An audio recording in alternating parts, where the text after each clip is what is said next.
끽해야 남자들 커피 심부름이나 하겠지 뭐. 안 그래? 동창의 연회장 한복판에서 애란이 그 말을 뱉던 순간 저는 웃었어요. 아무렇지 않은 척 그냥 웃었답니다. 그런데 딱 30분 뒤였어요. 애란 남편 얼굴이 백지장처럼 하얗게 질려버렸어요. 그 잘난 대형 로펌 대표라는 사람이 50명 동창들 앞에서 제 딸 손을 붙잡고 제발 살려달라고 잘못했다고 애원을 하더라고요. 방금 전까지 그렇게 큰 소리 치던 사람이 말이에요. 사연 시작 전 구독 버튼을 눌러주시고 댓글로 여러분의 응원과 의견도 마음껏 남겨주세요. 저는 오늘은 30년 전 도둑 누명을 씌우고 우리 엄마를 교무실에서 무릎 꿇린 그 악랄한 동창을 완벽하게 무너뜨린 이야기를 들려드리려고 합니다. 그럼 지금부터 시작하겠습니다. 제가 처음 반찬 공장 문을 연 건 38살 때였어요. 남편이 갑자기 세상을 떠난 지 딱 3개월째 되던 날이었답니다. 퇴직금으로 받은 돈 중에서 전세 보증금 빼고 남은 게 1,200만 원이었어요. 그걸 들고 경기도 외곽공단 근처 허름한 창고를 월세로 얻었어요. 바닥은 시멘트였고 환풍기는 녹이 슬어서 돌아가다 멈추다를 반복했어요. 한겨울엔 입김이 나왔어요. 그래도 상관없었어요. 딸 서윤이 고등학교 입학금이 2달 뒤였거든요. 새벽 4시에 알람이 울리면 저는 무조건 일어났어요. 몸이 퉁퉁 붓든 열이 펄펄 나고 몸살이 나든 눈, 비가 쏟아지든 상관없었어요. 멸치 다시마 육수를 끓이고 콩나물을 다듬고 깍두기 양념을 버무리다 보면 해가 슬그머니 창고 유리창 너머로 올라왔어요. 그 새벽빛을 보면서 속으로 항상 같은 말을 했답니다. 우리 서윤이 판사 되는 날까지만, 그날까지만 버티자. 그 말 하나로 30년을 버텼어요. 공장이 조금씩 자리를 잡으면서 직원도 늘었고 납품처도 늘었어요. 장부를 직접 다 썼어요. 회계사를 쓸 형편이 못 됐거든요. 처음엔 더듬더듬 썼지만 10년쯤 지나니까 숫자만 보면 눈에 딱딱 들어오더라고요. 납품 단가가 소수점 하나만 달라져도 한 달치 수익이 뒤집어졌어요. 3년 전에는 야반도주한 납품업체 하나가 미수금을 안 갚고 튀었는데 저는 그 업체 대표 이름부터 사무실 호수까지 장부에 다 적어뒀어요. 1508호. 그 숫자 하나가 나중에 얼마나 중요하게 쓰일 줄은 그때는 몰랐지요. 제 학력은 고졸이에요. 하지만 숫자 앞에서만큼은 누구한테도 지지 않는다는 자부심이 있었어요. 그게 제가 30년 동안 공장을 지킨 힘이었답니다. 서윤이는 그런 엄마를 보고 자랐어요. 군말 없이 공부했고 장학금을 놓친 적이 없었어요. 사법시험을 3번 만에 붙었을 때 딸한테 합격 전화를 받자마자 공장 한켠에 쪼그려 앉아서 소리 없이 울었어요. 남편한테 꼭 알려주고 싶었어요. 우리 딸 해냈다고요. 그날 남편이 어찌나 보고 싶던지. 그런데 있잖아요. 그렇게 30년을 살아왔지만 딱 하나 마음 한구석에 박혀서 절대 안 빠지는 가시 같은 게 있었어요. 최애란이라는 이름이었어요. 저랑 고3 같은 반이었던 동창인데 그때 반장이었고 공부도 잘했고 집도 잘 살았어요. 선생님들한테 늘 칭찬받던 아이였답니다. 그런데 그 애가 고3 2학기 수학여행 직전에 반 아이들 수학여행비 봉투가 없어지는 사건이 생겼을 때 저한테 누명을 씌웠었어요. 지선이가 며칠 전부터 돈 봉투 쪽을 자꾸 쳐다봤어요. 제가 분명히 봤어요. 담임 선생님 앞에서 그 애가 그렇게 말했을 때 저는 너무 당황스러웠고 어이가 없었어요. 저는 분명히 아니라고 했어요. 아니라고 몇 번이나 말했는데 아무도 안 믿었어요. 결국 엄마가 교무실로 불려왔어요. 엄마가 무릎을 꿇었어요. 선생님 앞에서 반 아이들이 다 지켜보는 복도 유리창 너머에서 우리 엄마가 두 무릎을 시멘트 바닥에 대고 선생님, 우리 지선이가 아닙니다. 우리 지선이 그럴 애가 아니에요. 제발 믿어주세요라고 했어요. 그때 제 나이가 18살이었지만 그 장면이 30년이 지난 지금도 눈을 감으면 선명하게 보여요. 교무실 창문으로 비쳐 들어오던 오후 햇살, 엄마 무릎에 닿던 차가운 바닥, 그리고 고개를 숙인 채 눈물 한 방울 안 흘리고 서 있던 18살짜리 제가요. 결국 돈은 며칠 뒤 다른 아이 가방에서 나왔어요. 하지만 에라는 제게 끝내 미안하다는 말을 한 번도 안 했어요. 이후로 제 눈을 똑바로 쳐다보지도 않더라고요. 어쩌다 우연히 눈이 마주치면 그냥 슬그머니 딴 데로 시선을 돌렸고 졸업하고 나서는 완전히 연락이 끊겼어요. 그렇게 30년이 흘렀어요. 동창에 연락이 온 건 올해 봄이었어요. 휴대폰 단체 문자로 왔는데 간사 이름을 보니까 행자였어요. 윤행자, 저랑 그나마 친하게 지냈던 친구였답니다. 행자가 따로 전화를 해서 지선아, 이번엔 꼭 나와. 나이가 몇인데 아직도 어색하게 구냐. 서로 다 늙어가는 처지에 다 아줌마 아저씨지 뭐. 안 그래? 그리고 너 진짜 보고 싶다. 응? 솔직히 많이 망설였어요. 동창회라는 말만 들어도 그 교무실 장면이 먼저 떠올랐거든요. 그런데 서윤이가 옆에서 그러더라고요. 엄마, 그냥 가. 엄마 친구들이잖아. 나도 그날 근처에 볼 일 있으니까 끝나면 엄마 데리러 갈게. 딸이 그렇게 말하는데 거절하기가 뭐했어요. 그래서 30년 만에 처음으로 동창회에 나갔어요. 가면서도 설마 에란이 나올까 싶었어요. 솔직히 보고 싶지 않았거든요. 그런데 나왔더라고요. 연회장 입구에서 이름표를 나눠주는 사람이 바로 에란이었답니다. 세월이 흘렀어도 그 눈빛만큼은 똑같았어요. 저를 보더니 눈이 잠깐 커졌다가 금세 그 특유의 능글맞은 미소를 지으면서 이름표를 앞으로 내밀었어요. 어머, 지선아 왔어? 오랜만이다. 여기. 그러더니 제가 손을 뻗기도 전에 이름표를 제 가슴팍에 그냥 툭 붙여버렸어요. 마치 제가 물건이라도 되는 것처럼요. 그 손길이 어찌나 자연스럽던지 30년 전 그 교무실에서도 저한테 손가락질하던 그 손은 30년이 지나도 여전하구나 싶었어요. 그 뒤로 에라는 저를 자기 테이블로 안내했어요. 안내라기보다는 끌고 갔다는 표현이 맞아요. 팔을 잡아당기면서 지선아, 이리 와, 우리 다 같이 앉아라고 하는데 주변 동창들이 다 쳐다보니까 제가 뿌리칠 수가 없었어요.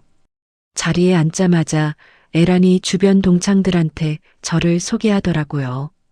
얘들아, 지선이 왔다. 오랜만이지? 지선아, 넌 요즘 뭐 하고 있어? 아직 그 반찬 공장하고 있어? 제가 그렇다고 하니까 에란이 고개를 끄덕이면서 아이고, 대단하다. 매일 새벽부터 일어나야 하고 힘들잖아. 참, 너 딸 하나 있다고 했지? 어떻게 딸은 잘 있어? 딸이 어디 다닌다고 했지? 아, 법원에. 제가 짧게 대답했어요. 그러자 에란이 잠깐 표정이 굳었다가 금세 옆자리 동창한테 슬쩍 눈짓을 보내면서 실실 웃더라고요. 어머, 법원? 공무원인가 보네. 그래, 요즘 공무원이 제일 낫지. 안정적이고. 여자가 법원 다니면 끽해봐야 커피 심부름이나 하고 복사나 하겠지 뭐. 안 그래? 연회장 안이 잠깐 조용해졌어요. 몇몇 동창들이 민망한 듯 시선을 피했어요. 행자가 에라나, 그게 무슨 말이야. 말 좀 가려서 해. 라고 낮게 말했지만 에라는 전혀 개의치 않았어요. 오히려 더 큰 소리로 웃으면서 옆자리 동창 팔을 툭툭 쳤어요. 아니, 뭐, 내 말이 틀렸어? 사실이잖아. 요즘 법원 여자 공무원들 다 그렇지. 커피 심부름에, 복사에, 잡무만 시키지. 안 그래? 그게 현실이야, 현실. 그러더니 제 쪽으로 다시 고개를 돌리면서 덧붙였어요. 지선이도 자식 농사 그 정도면 됐지 뭐. 딸이 공무원이면 노후 걱정 없겠네. 부럽다. 그치? 마지막 그 그치가 어찌나 가볍고 비어있던지 저는 그 순간 30년 전 교무실이 또 떠올랐어요. 아무 잘못도 없이 엄마를 무릎 꿇게 만들어 놓고 딴 데로 시선 돌리던 그 표정이랑 지금 이 표정이 똑같았거든요. 바로 그 순간 애란이 옆 동창이랑 얘기하면서 팔을 휙 젓다가 테이블 위 제 물컵을 건드리는 바람에 물이 제 블라우스 위로 쏟아졌어요. 차가운 물이 목부터 가슴팍까지 흘러내렸어요. 어머, 미안해. 거기 컵이 있는지 몰랐네. 애란이 냅킨을 집어들면서 그렇게 말했어요. 그런데 목소리에 미안함이 없었어요. 오히려 입꼬리가 살짝 올라가 있었어요. 주변 동창 몇 명이 어머 소리를 냈지만 아무도 이렇다 말을 하지는 않았어요. 곧 식사가 시작됐어요. 연회장 직원들이 음식을 날라오고 동창들이 하나둘 자리를 잡으면서 분위기가 조금 풀렸어요. 저도 블라우스를 냅킨으로 대충 정리하고 자리에 앉았고요. 애라는 그 뒤로 저한테 말을 걸지 않았어요. 옆 테이블 동창들이랑 신나게 떠들면서 자기 남편 얘기를 늘어놓더라고요. 우리 남편이 로펌 대표거든. 요즘 사건이 너무 많아서 정신이 없대. 유명한 사건만 골라서 맡으니까 그렇지 뭐. 이번에도 큰 거 하나 맡았는데 수임료가 말도 못해. 연매출이 얼마인지 알아? 작년에 법인차 새로 뽑은 것만 3대야. 3대. 제가 듣기엔 한두 번 한 말이 아닌 것 같았어요. 주변 동창들은 와 대단하다며 맞장구를 쳤고 애라는 그 말을 먹고 더 신이 나서 목소리가 커졌어요. 저는 조용히 밥을 먹었어요. 그런데 식사가 반쯤 끝났을 때였어요. 애란이 갑자기 핸드백에서 서류 봉투 하나를 꺼내 테이블 위에 올려놓더라고요. 두툼한 흰 봉투였어요. 봉투를 꺼내면서 주변 동창들한테 이렇게 말했어요. 얘들아, 사실 오늘 내가 동창회에 나온 이유가 하나 더 있어.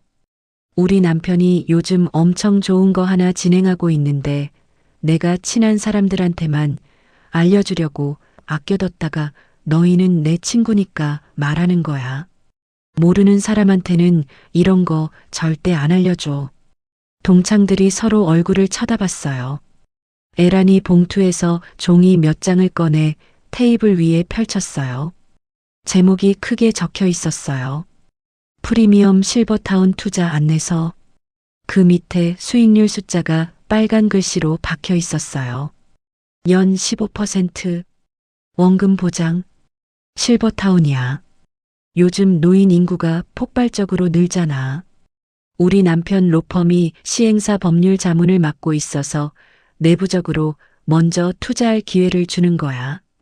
최소 3천만 원부터 들어갈 수 있고 1년에 15% 수익에 원금은 100% 보장이야. 로펌 보증서도 다 있어. 행자가 눈을 크게 뜨면서 물었어요. 애란아, 그게 진짜야? 원금 보장이 돼? 요즘 그런데 사기가 많잖아. 애란이 손을 저으면서 대답했어요. 그러니까 내가 직접 알려주는 거잖아. 우리 남편 로펌 이름 걸고 하는 건데 사기겠어? 나도 벌써 5천만 원 넣었어. 지난달에 첫 번째 배당금도 들어왔는데 750만 원이 통장에 딱 찍혔어. 진짜야. 동창들이 술렁이기 시작했어요. 몇몇은 봉투를 집어들어 들여다보고 몇몇은 애란한테 더 자세히 물어봤어요. 순이가 3천만 원이면 나 딱 그거 있는데 라고 했어요. 보기도 남편한테 한번 물어봐야겠다라고 했어요. 연회장 안 분위기가 금세 투자 설명회장이 됐어요. 에라는 자리에서 반쯤 일어나서 각 테이블로 안내서를 한 장씩 돌리기 시작했어요. 미리 준비해온 것처럼 수가 딱 맞았어요. 저는 그 자리에서 아무 말도 안 했어요. 그런데 에란이 계약서 한 장을 테이블 위에 딱 내려놓으면서 제 쪽으로도 밀어주더라고요. 지선이도 봐봐. 반찬 공장 30년 했으면 노후 자금 좀 있지 않아? 이런 기회 쉽게 안 와. 평생 새벽부터 일해놓고 노후에 쪼들리면 억울하잖아. 저는 그 종이를 받아들었어요. 위에서부터 천천히 읽었어요. 시행사 이름, 사업장 주소, 투자 조건, 배당 시기, 원금 보장 조건, 로펌직인. 읽으면서 제 눈이 딱 한 군데에서 멈췄어요. 사업장 주소였어요. 경기도 어딘가 몇 동 1508호. 저는 그 숫자를 보는 순간 아무 말도 안 하고 그냥 종이를 계속 읽는 척 했어요. 그런데 속으로 장부 한 페이지가 선명하게 펼쳐졌어요. 3년 전 야반도주한 납품업체. 그때 못 받은 미수금이 800만 원이었어요. 그 업체 사무실 주소가 똑같은 건물, 똑같은 호수였어요. 1508호. 세상에 같은 주소를 쓰는 다른 회사가 있을 수도 있어요. 그럴 수도 있죠? 그런데 저는 30년 동안 장부를 써온 사람이에요. 한 번 틀린 숫자는 절대 안 잊어요. 그리고 그 주소 옆에 적혀 있던 시행사 대표 이름도 제 장부 어딘가에 적혀 있던 이름과 한 글자도 다르지 않았어요. 저는 그 계약서를 테이블 위에 내려놓으면서 아무 표정도 짓지 않았어요. 한번 생각해 볼게. 그렇게만 말했어요. 그런데 마음속에서는 완전히 다른 계산이 돌아가고 있었어요. 이게 진짜라면 지금 이 자리 동창들이 전부 털릴 판이었어요. 행자도, 순이도, 보기도 다들 노후 자금 몇 천씩은 있을 사람들이었거든요. 에란이 오늘 동창회에 나온 진짜 이유가 바로 이거였어요. 친구들이 보고 싶어서 나온 게 아니라 친구들 노후 자금을 털러 나온 거였어요. 그때 에란이 자리에서 잠깐 일어났어요. 화장실에 간다고 했어요. 저는 그 순간을 기다렸어요. 에란이 연회장 안쪽으로 사라지자마자 저는 테이블 위에 놓인 계약서를 조용히 집어들었어요. 그러고는 핸드백에서 휴대폰을 꺼냈어요. 테이블 밑으로 손을 내려서 계약서 페이지를 한 장씩 넘기면서 사진을 찍었어요. 4장, 시행사 주소가 찍힌 페이지, 배당 조건 페이지, 원금 보장 문구 페이지, 마지막으로 로펌직인이 찍힌 페이지. 옆에 앉은 행자가 제 쪽을 힐끔 쳐다봤어요. 저는 아무렇지 않은 표정으로 물 한 모금을 마셨어요. 행자는 다시 고개를 돌렸어요. 사진을 다 찍고 계약서를 원래 자리에 내려놓은 건 에란이 돌아오기 딱 1분 전이었어요. 에란은 자리에 앉으면서 동창들한테 씩씩하게 말했어요. 생각해봤지? 이런 거 오래 놔두면 자리가 없어져. 다음 주까지 결정해줘야 해. 우리 남편이 내부 인원 먼저 받고 나서 일반 공개로 넘기는 거라서. 행자가 그래도 난 좀 더 알아보고 싶은데 라고 하자 에란이 목소리를 낮추면서 말했어요. 행자야, 솔직히 말할게. 나도 처음엔 반신반의했어. 근데 지난달에 배당금 750만 원이 통장에 딱 들어온 거야. 그거 보고 나서 의심이 싹 사라졌어. 믿어. 내가 너한테 왜 거짓말을 하겠어? 집에 오는 길에 서윤이 차 안에서 저는 딸한테 아무 말도 하지 않았어요. 서윤이가 엄마, 동창회 어땠어? 오랜만에 나가니까 좋았어? 라고 물었어요. 저는 창문 밖을 보면서 짧게 대답했어요. 응. 오래간만에 좋은 거 하나 봤어. 서윤이는 더 묻지 않았어요. 그날 밤 저는 공장 창고 안쪽에 박아둔 낡은 서랍장을 열었어요. 30년치 장부가 연도별로 꽂혀 있었어요. 3년 전 장부를 꺼내서 페이지를 넘겼어요. 야반도주 업체 페이지가 나왔어요. 미수금 800만 원, 사무실 주소, 대표 이름, 그리고 오늘 찍어온 계약서 사진을 휴대폰으로 열었어요. 주소도 이름도 호수도 다 똑같았어요. 저는 장부를 덮고 볼펜을 꺼내서 새 메모지 위에 숫자를 하나씩 적어 내려갔어요. 오늘 동창회에 나온 인원, 한 사람당 최소 투자금, 동창 외 다른 경로 추정 인원까지 계산을 3번 했어요. 3번 다 같은 숫자가 나왔어요. 84억. 84억짜리 사기극이었어요. 저는 볼펜을 내려놓고 서윤이 방 불빛이 새어나오는 쪽을 바라봤어요. 에라는 30년 전에 제 어머니를 무릎 꿇렸어요. 이번엔 제가 에란을 무릎 꿇릴 차례였어요. 다음 날 새벽 4시였어요. 알람이 울리기도 전에 눈이 떠졌어요. 공장 불을 켜고 육수 냄비를 올리면서도 머릿속은 온통 그 계약서 사진 사장이었어요. 콩나물을 다듬으면서도 깍두기 양념을 버무리면서도 숫자들이 머리에서 떠나질 않았어요. 저는 앞치마로 손을 닦고 공장 한쪽 구석에 있는 낡은 사무용 의자에 앉았어요. 휴대폰을 꺼내서 계약서 사진 사장을 다시 천천히 들여다봤어요. 이번엔 숫자 하나하나를 따져가면서요. 첫 번째 이상한 점은 배당 조건이었어요. 투자금을 넣은 지 한 달 만에 배당금을 준다고 적혀 있었어요. 그러니까 에란이 5천만 원을 넣고 한 달 뒤에 750만 원을 받았다는 게 계산상으로는 맞았어요. 그런데 공장을 30년 한 저한테는 그 숫자가 이상하게 보였어요. 진짜 사업으로 한 달 만에 그 돈을 벌 수 있는 실버타운이 세상에 있을 리 없었거든요. 그 750만 원은 실버타운에서 번 돈이 아니에요.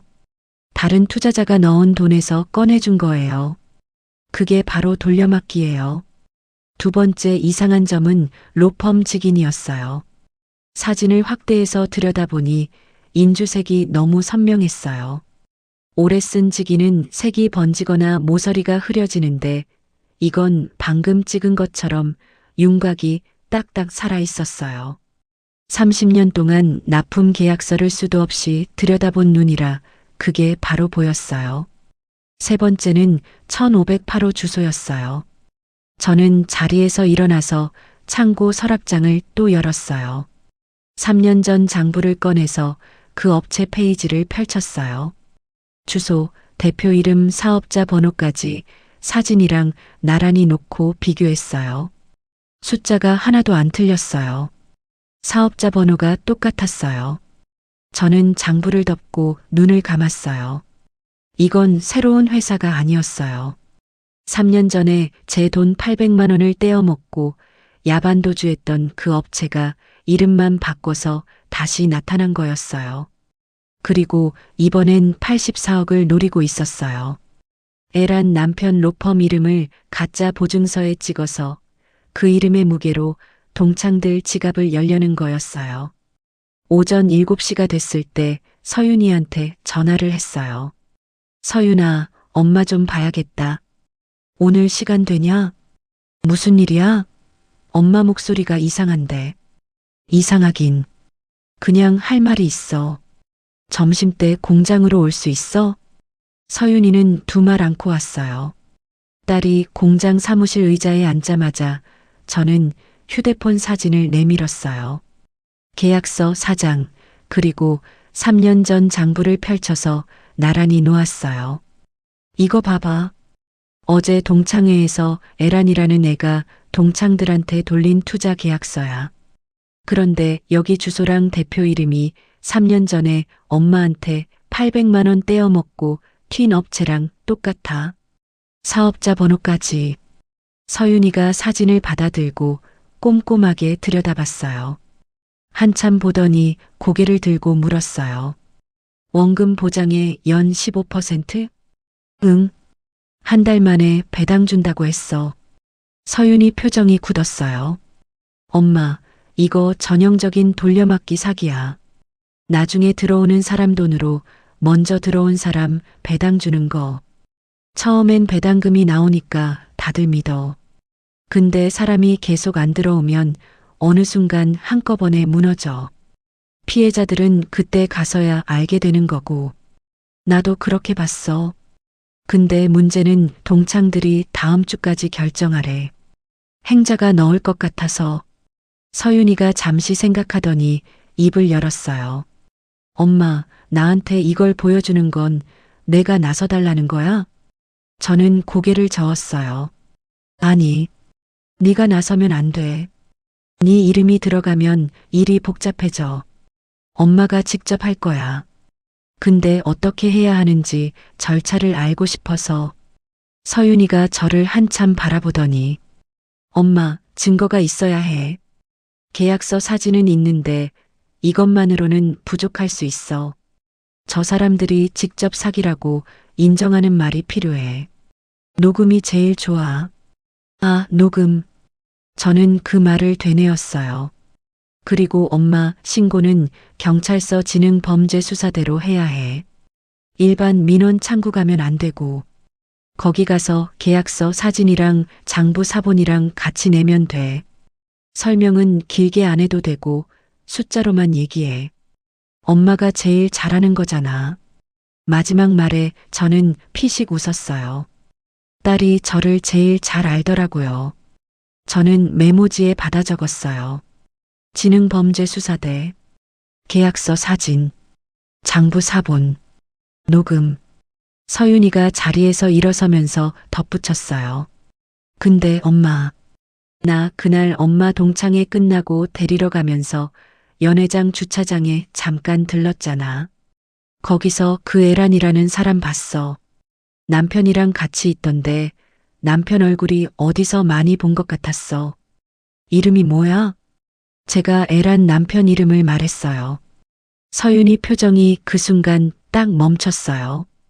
잠시 아무 말이 없다가 아주 조용한 목소리로 말했어요. 엄마, 나 그 사람 알아. 아는 사람이야? 응. 그런데 지금은 더 말 못해. 엄마가 신고서 준비하는 거 방해될 수 있어서. 일단 엄마가 할 거 다 해. 나는 내가 할 수 있는 방식으로 따로 움직일게. 저는 딸 얼굴을 봤어요. 서윤이 눈에 뭔가가 있었어요. 제가 30년 동안 새벽에 일어나서 공장 문 열 때 먹었던 그 마음이랑 비슷한 눈빛이었어요. 뭔가를 이미 결심한 눈이었어요. 저는 더 묻지 않았어요. 딸을 보내고 나서 저는 공장 사무실 화이트보드 앞에 섰어요. 예전에 직원들 납품 스케줄 정리할 때 쓰던 거였어요. 마커를 들고 사각형을 그리기 시작했어요. 가운데에 시행사라고 썼어요.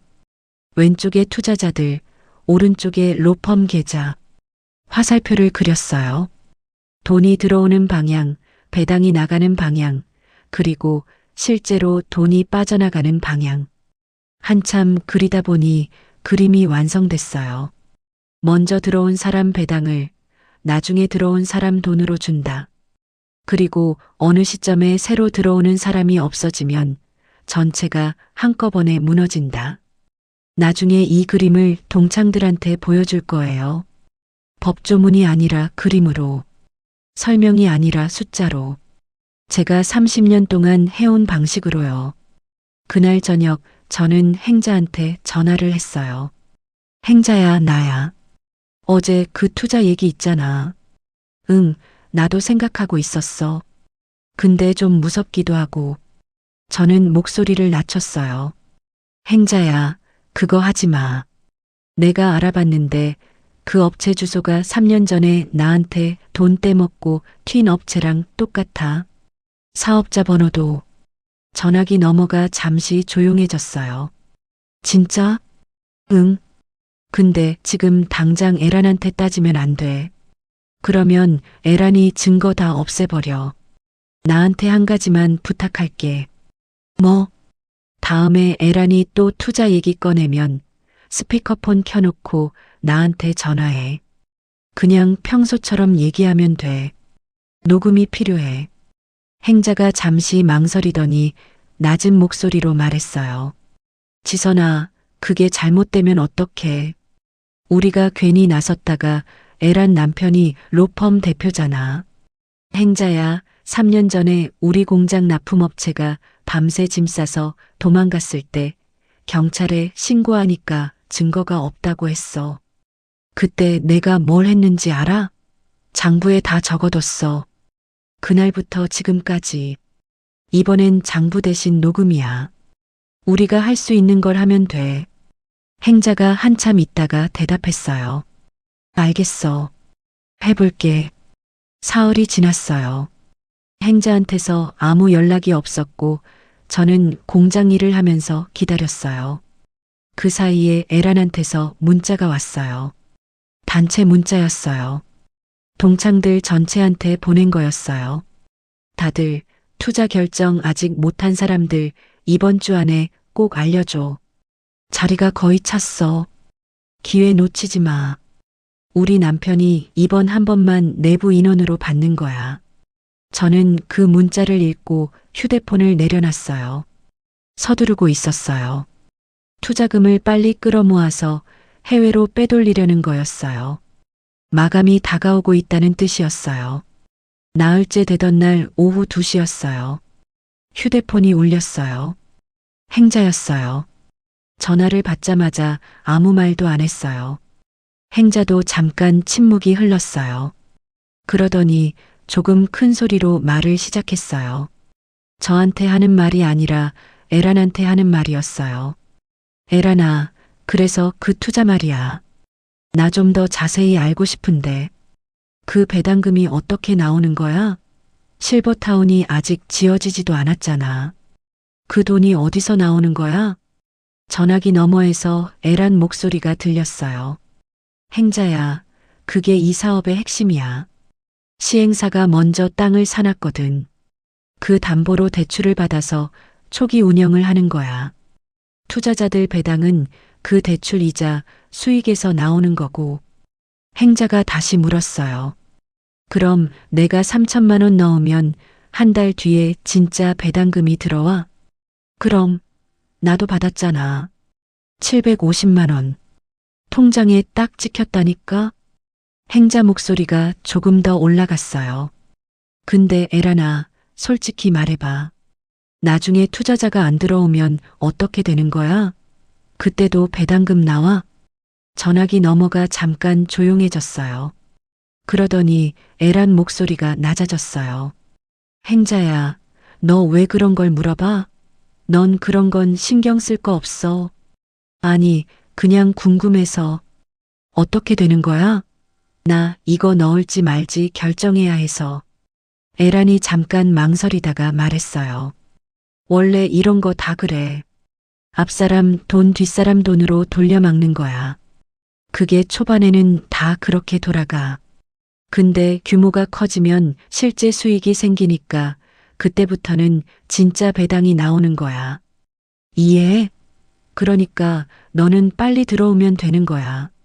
나중에 들어오는 사람이 네 배당을 채워주는 거니까. 저는 그 말을 들으면서 앞치마를 꽉 쥐었어요. 나왔어. 앞사람 돈을 뒷사람 돈으로 돌려막는다고. 나중에 들어오는 사람이 앞사람 배당을 채워준다고. 본인 입으로 말했어요. 스스로 사기라고 말해버린 거예요.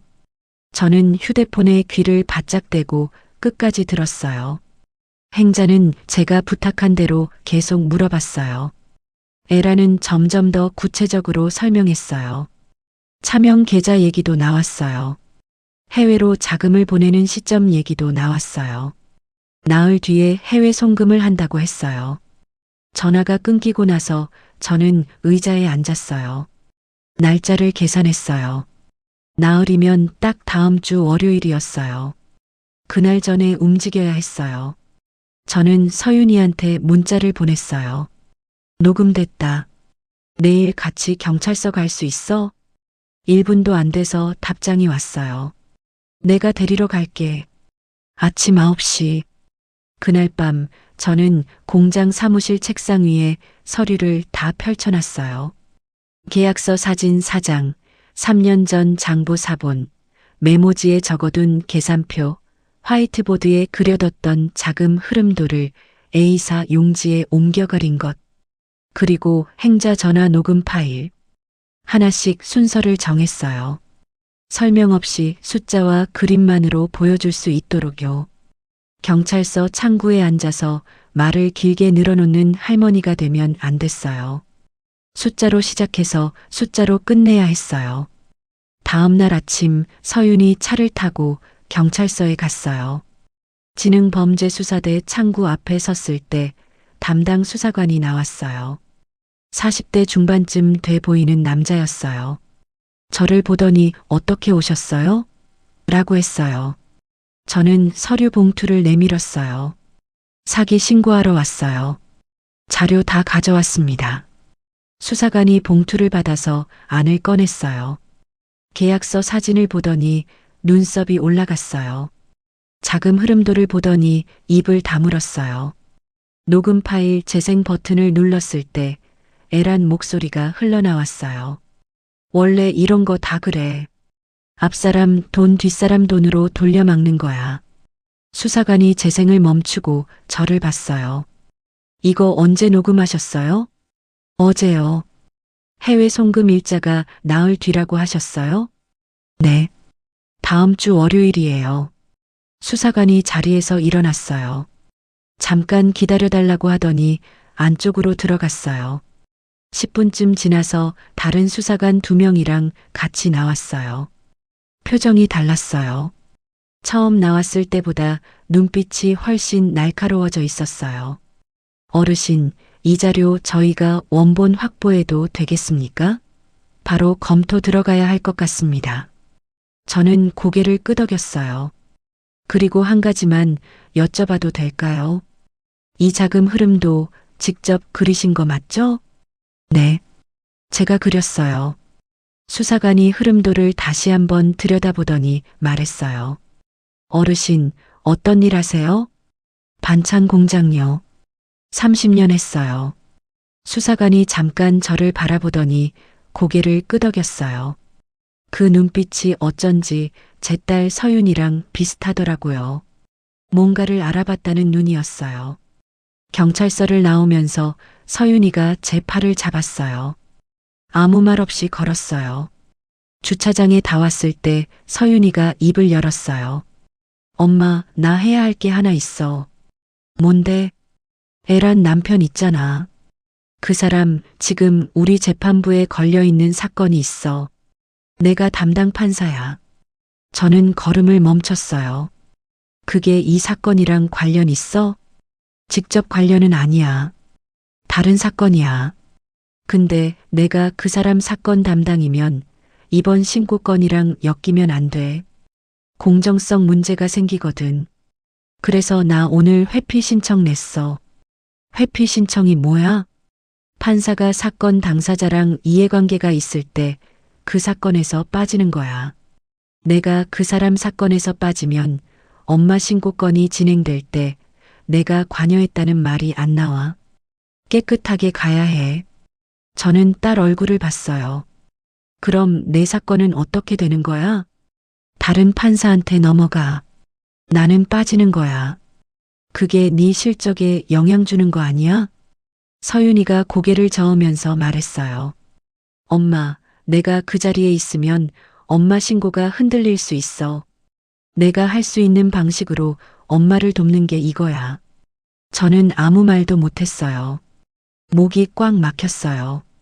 서윤이 판사 되는 날까지만 버티자 하고 30년을 버텼는데 그 딸이 판사가 되고 나서도 이렇게 엄마 옆에 서 있었어요. 판사로서의 자리를 지키면서요. 그때 갑자기 애란 목소리가 귓가에 맴돌았어요. 끽해봐야 커피 심부름이나 하겠지, 뭐. 저는 속으로 웃었어요. 커피 심부름이 아니었어요. 애란 남편 재판을 쥐고 있던 사람이 내 딸이었어요. 그리고 그 딸은 자기 사건을 스스로 내려놓으면서 엄마가 정정당당하게 이길 수 있는 길을 열어줬어요. 차에 타자마자 서윤이가 시동을 켰어요. 그러더니 핸들을 잡은 채 앞을 보면서 말했어요. 엄마, 그 사람들 해외 송금 나흘 전에 경찰이 움직이면 돈 한 푼도 못 가져가. 해외 송금 사흘 전 금요일이었어요. 오전 11시에 행자한테서 전화가 왔어요. 지선아, 에란이 오늘 저녁에 동창들 다시 모은대. 강남 쪽 식당이야. 최종 투자 결정 받으려는 것 같아. 나한테도 꼭 오라고 했어. 저는 잠깐 생각했어요. 몇 시야? 6시. 나도 같이 가도 돼? 행자가 잠깐 망설이다가 말했어요.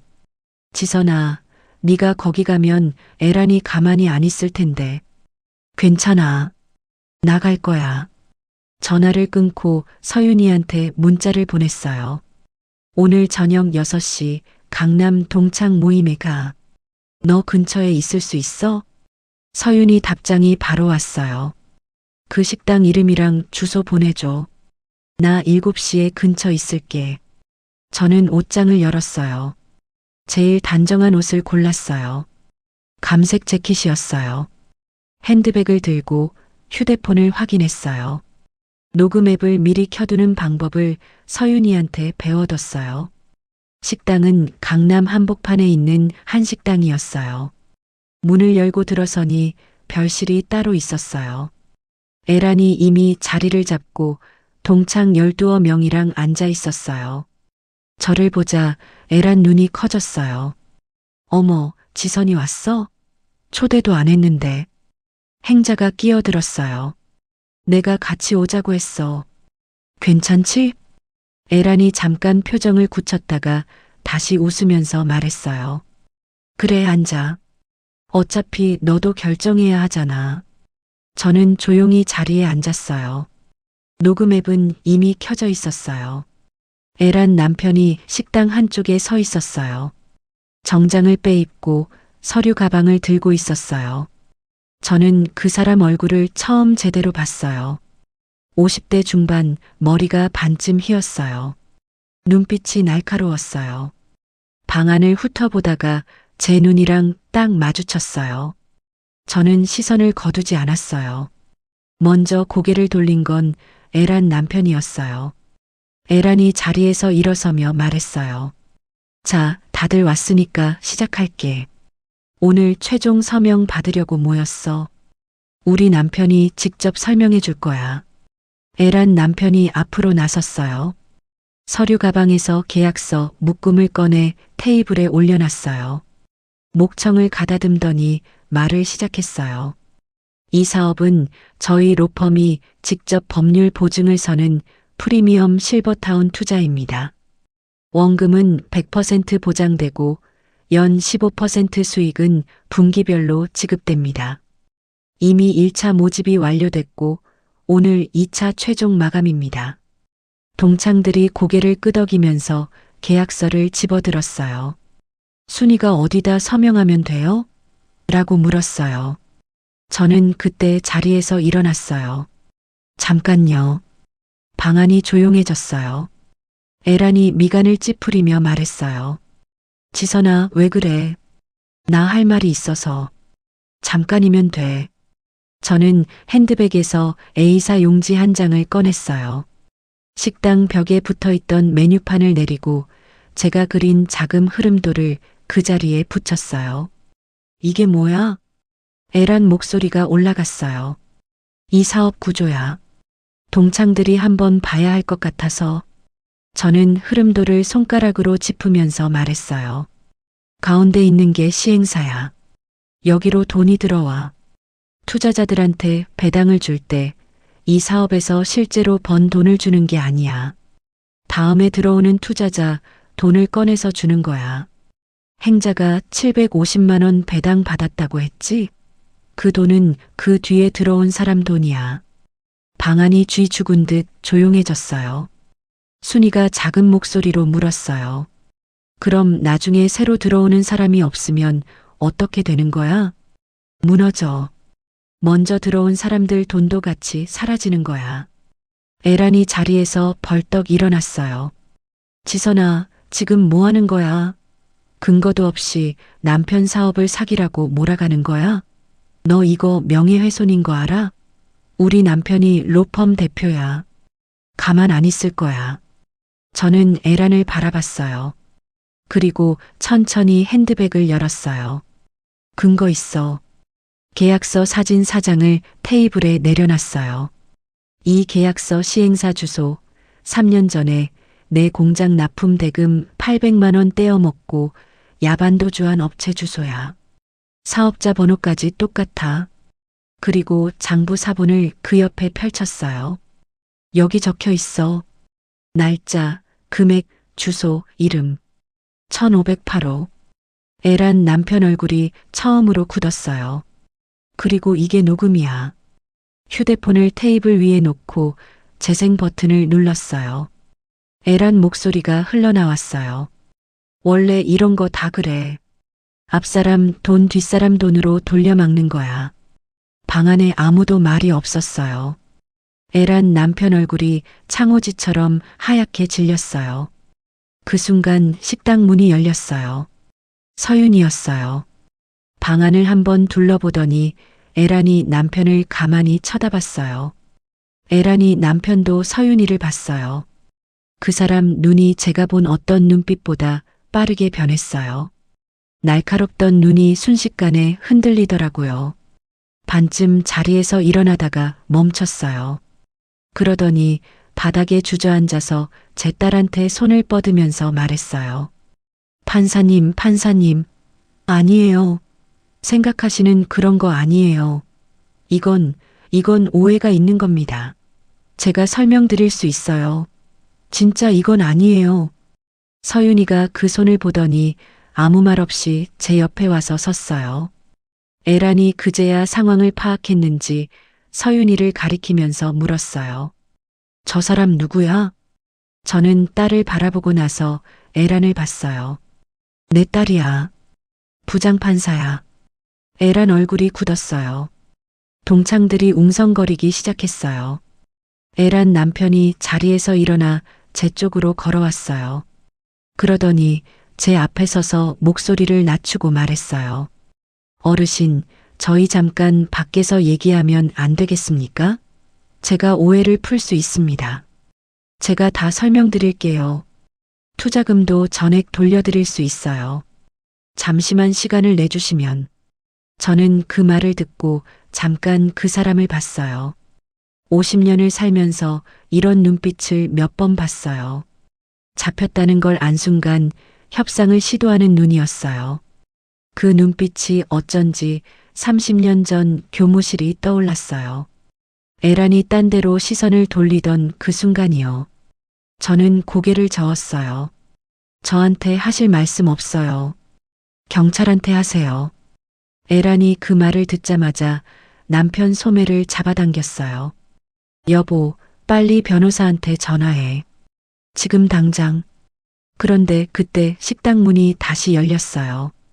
수사관 2명이 들어왔어요. 지능범죄수사대였어요. 에란 남편 얼굴이 그 순간 완전히 무너졌어요. 서류 가방을 꼭 쥔 채 뒷걸음질을 치다가 의자 모서리에 걸려 비틀거렸어요. 에란이 여보, 라고 소리쳤어요. 수사관이 조용하고 단호한 목소리로 말했어요. 최에란 씨, 그리고 대표님. 지능범죄수사대입니다. 동행해 주시겠습니까?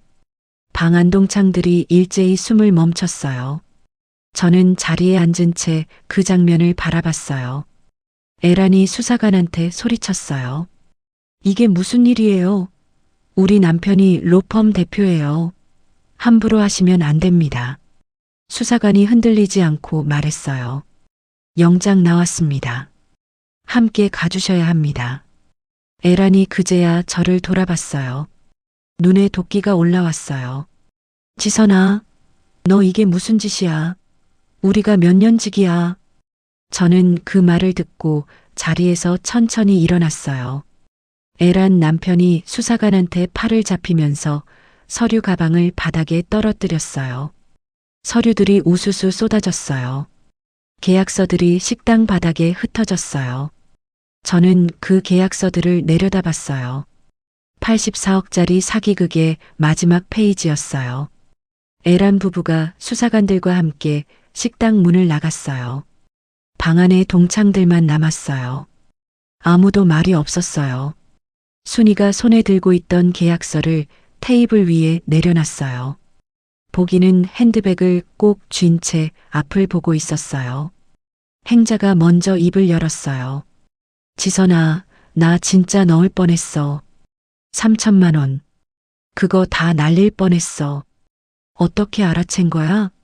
저는 행자 손을 잡았어요. 30년 동안 장부 썼잖아. 숫자는 거짓말 안 해. 행자 목소리가 떨렸어요. 그러더니 눈물을 쏟았어요. 순이도 보기도 눈시울이 붉어졌어요. 그날 저녁 식당 별실은 한동안 조용했어요. 동창들이 하나둘 집으로 돌아가고 저는 서윤이랑 마지막으로 자리를 떴어요. 식당을 나서면서 서윤이가 제 팔짱을 꼈어요. 아무 말도 안 하고 그냥 걸었어요. 그 뒤로 수사는 빠르게 진행됐어요. 경찰이 해외 송금 이틀 전에 압수수색을 들어갔어요. 에란 남편 로펌 사무실이랑 차명 계좌로 연결된 사무실 2군데를 동시에 뒤졌어요. 컴퓨터며 서류며 통장이며 다 가져갔어요. 그때까지 모집된 투자금이 계좌에 묶였어요. 해외로 한 푼도 못 나갔어요. 에란 부부는 구속됐어요. 혐의는 74억 규모 사기였어요. 나머지 10억은 이미 다른 경로로 빠져나간 뒤였는데 수사 과정에서 그 계좌도 추적이 됐어요. 나중에 다 환수됐다고 했어요. 투자금을 넣었던 피해자들은 돈을 전액 돌려받았어요. 행자도 순이도 보기도 한 푼도 안 날렸어요. 재판은 이듬해 봄에 열렸어요. 선고일에 저는 방청석에 앉았어요. 에란 남편은 징역 7년에 추징금 74억. 에란은 가담 혐의로 징역 4년. 판결이 낭독되는 동안 에란은 피고인석에서 고개를 숙이고 있었어요. 30년 전 그 교무실에서 엄마가 고개를 숙이고 있던 것처럼요. 딱 그 자세였어요. 저는 그 장면을 보면서 아무 말도 안 했어요. 속이 시원하지도 않았어요. 그냥 끝났다는 생각만 들었어요. 그런데 판결이 끝나고 에란이 끌려나가기 직전에 고개를 들었어요. 방청석을 한번 훑더니 저와 눈이 마주쳤어요. 에란이 유리창 너머로 입을 움직였어요. 멀어서 소리가 잘 안 들렸는데 입모양이 보였어요. 지선아. 그리고 눈물이 흘렀어요. 저는 그 눈물을 바라봤어요. 그 눈물이 반성인지 억울함인지 두려움인지 저는 몰라요. 알고 싶지도 않았어요. 판결 3일 뒤에 행자한테서 연락이 왔어요. 동창들이 모이고 싶다고 했어요. 조용한 데서 밥이나 같이 먹자고요. 저는 그러겠다고 했어요. 그 자리에서 뜻밖의 일이 생겼어요. 밥을 먹다가 보기가 갑자기 이런 말을 했어요. 지선아, 나 30년 전에 그 수학여행비 사건 기억나? 방안이 조용해졌어요. 저도 숟가락을 내려놨어요. 나 그때 봤어. 에란이 봉투 가져가는 거. 근데 무서워서 말 못했어. 집이 잘 살고 반장이고 선생님한테 예쁨 받는 애라서. 나 그때부터 지금까지 그게 마음에 걸렸어. 미안해, 지선아. 보기 목소리가 떨렸어요. 순이도 말을 이었어요. 나도 그때 이상하다고 생각했어. 지선이가 그럴 애가 아닌데. 근데 아무 말도 못했어. 나도 미안해. 저는 두 사람을 바라봤어요. 30년 전 18살짜리 지선이는 그 교무실에서 혼자였어요. 엄마가 무릎을 꿇는 걸 보면서 아무도 내 편이 없다고 생각했어요. 그런데 그게 아니었어요. 무서워서 말을 못했던 사람들이 있었던 거예요. 저는 고개를 저었어요. 그때 너희가 어른도 아니었잖아. 다들 18살이었어. 괜찮아. 그 말이 끝나고 행자가 말했어요. 에란한테 직접 듣고 싶어. 30년 전 거. 며칠 뒤 행자가 면회 일정을 잡았어요. 동창 몇 명이 같이 갔어요. 저도 갔어요. 면회실 유리 너머 에라는 수의를 입고 있었어요. 얼굴이 많이 내려앉아 있었어요. 머리칼도 절반이 하얗게 샜어요. 그 잘나던 얼굴이 어디 갔는지 알 수가 없었어요. 행자가 먼저 말했어요. 에라나, 30년 전 수학여행비. 네가 가져간 거 맞지? 에란이 고개를 숙이고 한참 말이 없었어요. 그러더니, 응, 내가 가져갔어. 그때 우리 집이 갑자기 어려워졌었어. 아버지 사업이 망해서 아무한테도 말 못하고 반장이니까 있는 집 애인 척해야 했어. 그게 무너질 것 같아서. 근데 왜 지선이한테 뒤집어 씌웠어? 지선이가 그때 제일 조용했어. 아무 말 못할 것 같아서. 18살 때 엄마가 무릎을 꿇었어요. 말 못할 것 같다는 이유로요. 에란이 유리 너머로 저를 봤어요. 지선아, 미안해. 진짜 미안해. 30년 전에도 이번에도 저는 아무 말도 안 했어요. 잠시 에란 얼굴을 바라보다가 자리에서 일어섰어요. 할 말이 없었어요. 받아야 할 건 다 받았어요. 면회실을 나오면서 행자가 제 옆에 걸었어요. 지선아, 이제 어떻게 할 거야? 저는 잠깐 생각하다가 말했어요. 공장 정리하려고. 진짜? 응. 오래 일했어. 직원들한테 넘기려고. 걔네가 잘할 거야. 행자가 웃었어요. 그럼 뭐해? 서윤이랑 제주도 가려고. 봄이 됐을 때 저는 공장 열쇠를 직원한테 넘겼어요. 30년 동안 새벽마다 열던 자물쇠였어요. 손이 익숙해서 눈 감고도 열 수 있는 자물쇠였어요. 열쇠를 건네고 나서 공장 문을 한번 봤어요. 그리고 돌아섰어요.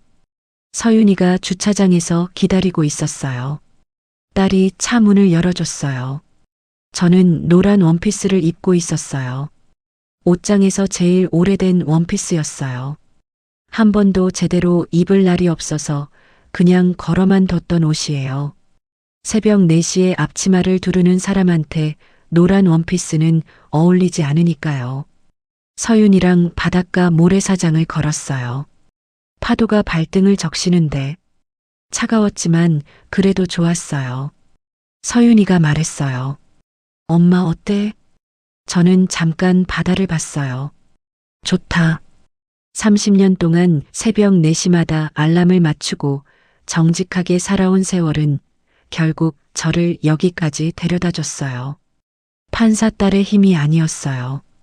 제가 30년 동안 하나하나 적어온 장부, 그 볼펜 한 자루의 힘이었어요. 어떤 권력도, 어떤 로펌 보증서도 30년치 숫자 앞에서는 무릎을 꿇었어요. 억울함을 인내로 깎아온 사람만이 누릴 수 있는 자리가 있어요. 저는 그날 제주도 바닷가에서 그걸 처음으로 실감했답니다. 저의 속 시원한 이야기를 끝까지 들어주셔서 진심으로 감사합니다. 오늘의 사연이 재밌으셨다면 구독과 좋아요, 알림 설정까지 부탁드려요. 더 알찬 사연으로 찾아뵙겠습니다. 지금 어디에서 듣고 계세요? 여기는 서울입니다. 지금까지 인생의 향기가 깊어지는 사연 빵집이었습니다. 시청자 여러분, 오늘도 행복하세요. 감사합니다.